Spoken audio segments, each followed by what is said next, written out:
Yo, what is going on, guys? Flashverse here, and welcome back to another video on The Flash Season 7. Now, about 2 months ago, we had teasers from the showrunner, Eric Wallace, on what we should expect for the first couple of episodes of The Flash Season 7. Now, although I'm 2 months late to this, we really don't have any news about The Flash Season 7 so far. So with that being said, I'm just like, you know what, why don't I just go over this for a video? So for today's video, I'll be going over this interview by TV Line with showrunner Eric Wallace, and he does reveal some pretty interesting stuff as well. But before I go over the interview, however, you guys don't forget to drop a like on the video and subscribe to the channel so you are aware of more Arrowverse content coming your way. Okay, so here we go. So the first question is about the Iris cliffhanger that we got from Season 6, Episode 19, and TV Line says, that turned out to be a pretty torturous cliffhanger to leave West Allen fans with. And Eric Wallace replies, well, this was never supposed to be a season finale. They would have found out what happened to her in a week. Now suddenly they have to wait for, I don't even know how long, but eventually everything will be fine. Now, as you guys can see, this is pretty old as it's talking about the Flash Season 6 finale, but it's still interesting to cover. Now, the Iris cliffhanger we got was very interesting, as it left people confused on where she actually went, because we all saw her go all prismatic and stuff, and then she just disappears out of nowhere. Now, although most people would prefer the Reverse Flash cliffhanger that we originally were supposed to get for Season 6 Episode 22, but it's not really their fault. A lot of people, including myself, got very interested for this cliffhanger as well. And a lot of people thought that she just teleported to the hospital where Chief Singh was, and maybe she just explores her abilities due to her being in the Mirrorverse for like over 8 weeks, while the others were there for like 2 or 3 weeks. But then Eric Wallace was asked, is it possible Iris went to a happier place? With him replying, no, that's not possible, not yet. She'll get there though. These last 3 episodes of the season were already written, and in fact the episode after this,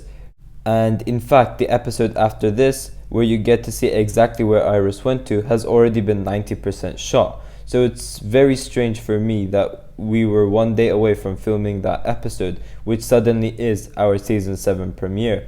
Fortunately, you find out where Iris went, and oh boy, there will be tears. Oh my, tears in our season premiere.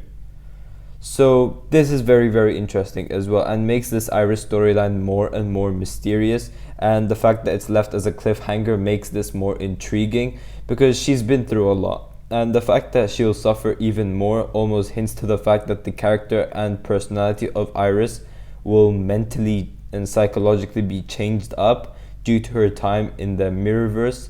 It could be physically as well, if she has those Mirrorverse scratching things that Eva has.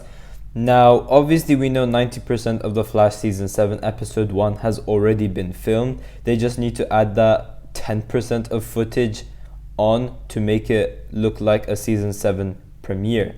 But also, they probably will have to remove Hartley Sawyer's scenes as well if they are to write the Ralph Tibney character off. So they need to add an extra amount of screen time for other characters as well. So they will have to find a way to make the story being played out fit with this extra time being added, which I think will be for the better. And with this long break due to the pandemic, obviously that should be the case, because the writers will have even more time to plan things and make it even better. So as I've been saying from before, it won't surprise me in the slightest if we do get a Season 7 trailer for DC fandom, since most of Season 7 Episode 1 has already been filmed. I know usually when we get these season trailers, we have the first 3 episodes or something in that trailer. So maybe we're gonna have a short condensed trailer, so not much spoilers are revealed. We also know that the first 3 episodes of the season need some tinkering, obviously due to filming restrictions taking place. So you wouldn't be able to do scenes where you'd have massive crowds in certain parts. Not just that, but as I previously mentioned, we need some characters to take up Ralph Dibny's screen time if he is to be written out of the show. So they could have that sorted out and well planned during this time as well. Possibly even build up the Reverse Flash cliffhanger instead of just getting it out of nowhere. But obviously due to the pandemic, we know that this messed up what Eric Wallace originally planned for season 7. So instead of 2 graphic novels in one season, we recently found out that it's changed to multiple graphic novels, which I think is definitely for the better, because the story for their individual parts will always focus on that story and will reduce the chance of filler episodes as well. Like season 6 episode 20 was meant to be a filler episode, so they're gonna have to change that up to make it look like a season 7 premiere now. And the introduction of the multiple graphic novels further decreases the chance of the story being dragged out for way too long, and since the parts will be nice and short, it will give us a more cohesive and more engaging plot to play around with. And since we are getting more graphic novels, this would also mean that we're obviously going to get more than just 2 main villains. We'll get more main villains, indicating to the fact that this multi-graphic novel approach will unlock more story opportunities to play with season 7. And this will definitely decrease the chance of the 7th season being boring, and instead will be a very, very nice and structured season. But Eric Wallace was then asked by TV Line, there might be even subtler considerations. The rookie EP was telling me how he probably can no longer have 40 people in a squad room with closed doors and a dropping ceiling. And Eric Wallace replies, yeah, we'll have to do some of the same things. In scenes in the finale where we usually have everyone in the room, I don't know if we will have all 9 series regulars anymore.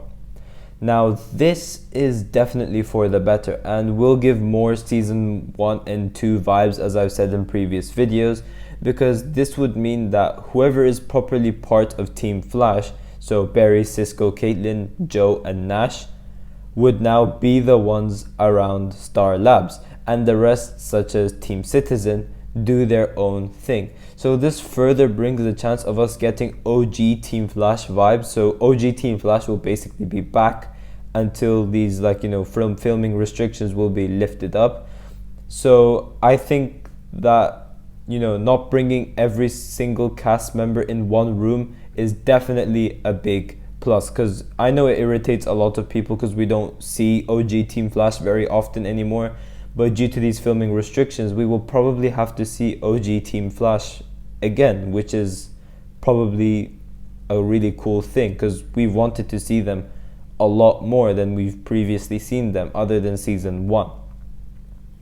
Now for the main villain, we know that the first 3 episodes will be Eva, and in the press conference she was acting really, really weird, and that is due to her not having her suit on, meaning she's going to remain insane while she doesn't have that suit.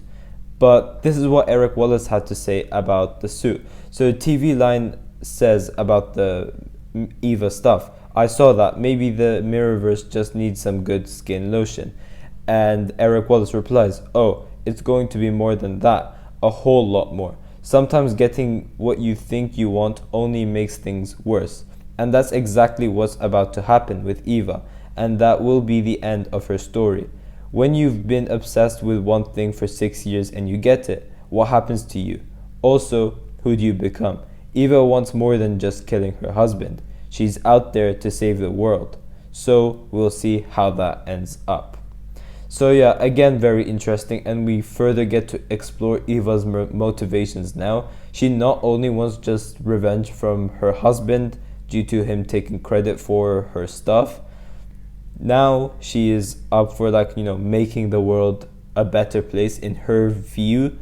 So yeah, this is giving us previous villain vibes as well, which is great. And we obviously know after Eva is defeated, we will have more main villains coming our way, which should be a very exciting start to season 7 as well. Whether it's Godspeed or the new Reverse Flash, that I don't know. But yeah guys, thanks for watching. If you guys have enjoyed the video, please give a like and subscribe. Tell me in the comment section down below what you guys think about all of this. And yeah, I will see you guys in my next video.